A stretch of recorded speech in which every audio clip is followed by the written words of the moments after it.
alert now. We are now learning more about the moments leading up to the capture of Venezuelan dictator Nicolás Maduro and his wife. Operation Absolute Resolve took months of planning, going all the way back to August, when the CIA deployed a unit to monitor Maduro's movements. And on Saturday, elite U.S. military forces used that intel to storm Venezuela and capture Maduro in the middle of the night. Here's Secretary of State Marco Rubio detailing that operation. It is not easy to land helicopters in the middle of the largest military base in the country. The guy lived on a military base.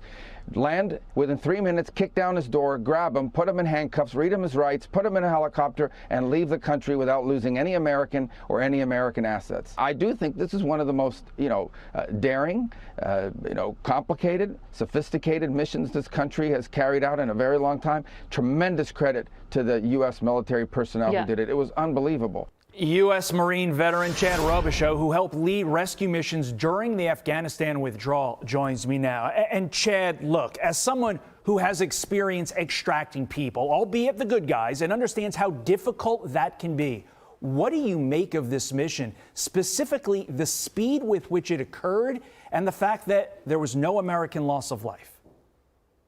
I mean, it's absolutely amazing. And you have to look at who these guys are. I mean, when President Trump and Secretary Hicks have legitimately designated these cartel regimes as terrorist groups, now you have the ability of Joint Special Operations Command partnering with our elite intelligence agencies. And when you have a commander-in-chief and secretary that'll get behind them and let them actually do their job, there's nowhere in the world our adversaries can't hide. And the world just got a demonstration of that. These guys prepared for months. They're able to, I mean, you're talking about Delta Force, SEAL Team 6's assaulters. They're able to go in at any moment, anywhere in the world. But the fact that they had time to prepare with intelligence from the CIA and prepare for this shows how precision it could be. And it's not just JSOC's, not just about Delta Force or SEAL Team 6. You're talking about the full capabilities and most robust intel networks in the world with the most logistically capable units that support those units to put them on targets and do exactly what they just did. The fact that the CIA was on the ground in Venezuela was no surprise. We reported it on this program. President Trump announced, hey, the CIA is on the ground in Venezuela. So obviously, Nicolás Maduro knew. How high do you think our CIA operatives were in the Venezuelan government? Oh, I mean, I think they were embedded all at the top. I mean, you're not just talking about CIA employees. You're talking about the network of intelligence and human intelligence and resourcing that we have.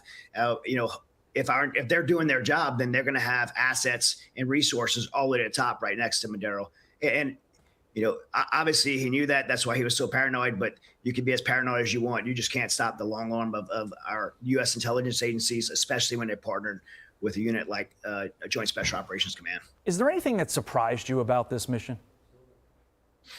No, it had to be done.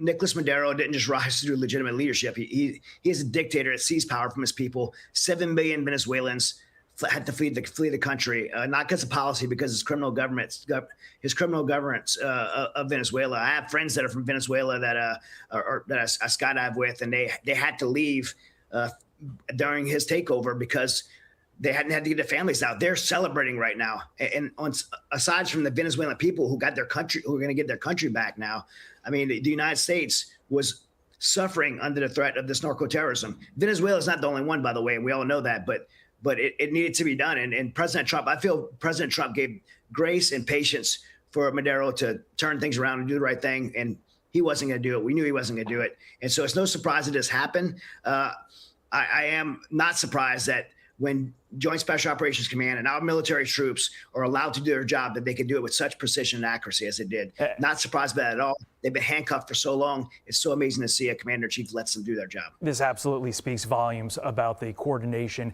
and leadership at the Pentagon. I mean, look, we have it on our screen right here.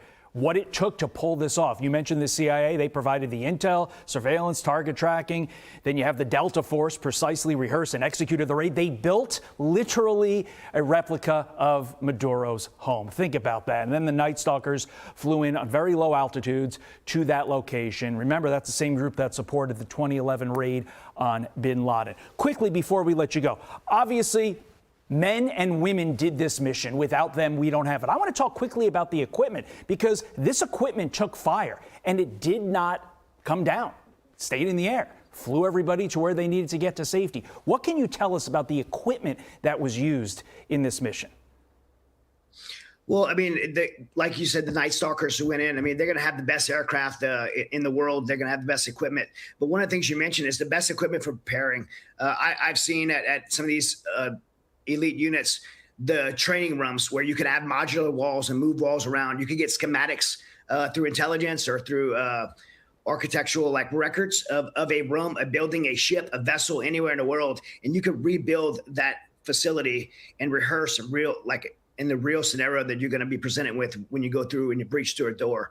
So these operators have the facilities that they have, the training equipment they have, not just what you use in the mission, but having our military fund it correctly and be able to train properly. And then when they actually get on target using the best equipment is why it's so important. It's why you hear veterans like me preaching or cheerleading when we get our budgets properly distributed to our military troops, so they can actually train to be able to do something like this when it's time to do it. The capacity of the United States military never ceases to amaze. Chad Robichaux, thank you. Thanks for your insight. Appreciate it. I'm Steve Ducey. I'm Brian Kilmeade. And I'm Ainsley Earhart. And click here to subscribe to the Fox News YouTube page to catch our hottest interviews and most compelling analysis.